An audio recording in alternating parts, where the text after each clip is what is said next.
দানাদার খাদ্যে শুধু গমের ভুসি দিবেন নাকি শুধু ধানের কুড়া দিবেন? আজকের এই ভিডিওতে এই বিষয়টা আপনাদেরকে বলে দিব, পাশাপাশি সর্বোচ্চ কম টাকায় দানাদার খাদ্য তালিকা তৈরি করার একটি ফর্মুলা বলে দিচ্ছি ভাইজান। গরুকে শুধু গমের ভুসি দিবেন নাকি শুধু ধানের কুড়া দিয়ে গরুর দুধ বৃদ্ধি কিংবা মোটা তাজাকরণ করা যায়, এই বিষয়টা জানতে হলে আগে কম টাকায় দানাদার খাদ্য তালিকাটা আপনাদের জেনে নিতে হবে।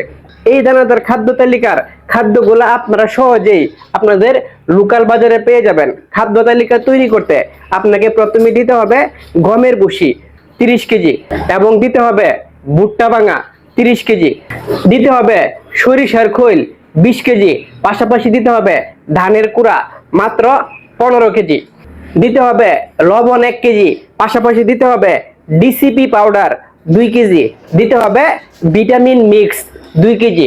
তাহলেই 18% প্রোটিন সমৃদ্ধ 100 কেজি দানাদার খাদ্য তালিকা তৈরি হয়ে গেছে ভাইজান।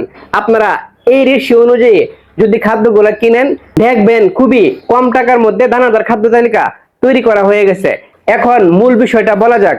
অনেকেই ধানের কুড়া দিয়ে গরুর স্বাস্থ্য বৃদ্ধি করতেছেন, গমের ভুসি একেবারে দিচ্ছেন না।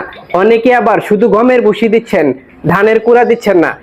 এই বিষয়টাকে বৈজ্ঞানিকভাবে মূল্যায়ন করতে গেলে দেখা যায় ধানের কুড়াতে রয়েছে আঁশ পরিমাণে কম, যেটা হজমে কিছুটা হইলেও বাধা তৈরি করে।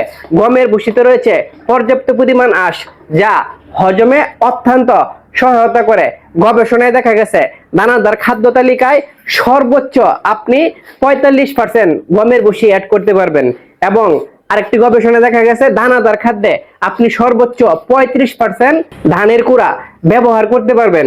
এই হিসাবে বলতে গেলে আপনি দানাদার খাদ্যে শুধু গমের ভুসি যদি দেন তাহলেও হবে না, আপনি দানাদার খাদ্যে যদি শুধু ধানের কুড়া দেন তাহলেও হবে না। দানাদার খাদ্যের ব্যালেন্স তৈরি করার জন্য যে রেশিওটার কথা বলছি একটু আগে, যে খাদ্য তালিকাটার কথা বলছি, এই খাদ্য তালিকা অনুযায়ী আপনারা যদি আপনাদের মোটা তাজাকরণ ষাঁড় গরু কিংবা দুধের ষাঁড় গরুকে খাওয়ান তাহলে সবচেয়ে বেশি উত্তম হবে। পরিশেষে মোটা দাগে বলতে চাই, ধানের কুড়ার বিকল্প গমের ভুসি না, গমের ভুসির বিকল্প ধানের কুড়া না। এই ভিডিওটি শেয়ার করে দিবেন। যেই খামারি ভাইজানেরা কম টাকায় দানাদার খাদ্য তৈরি করতে চায় ওনাদের জন্য খুবই উপকারে লাগবে।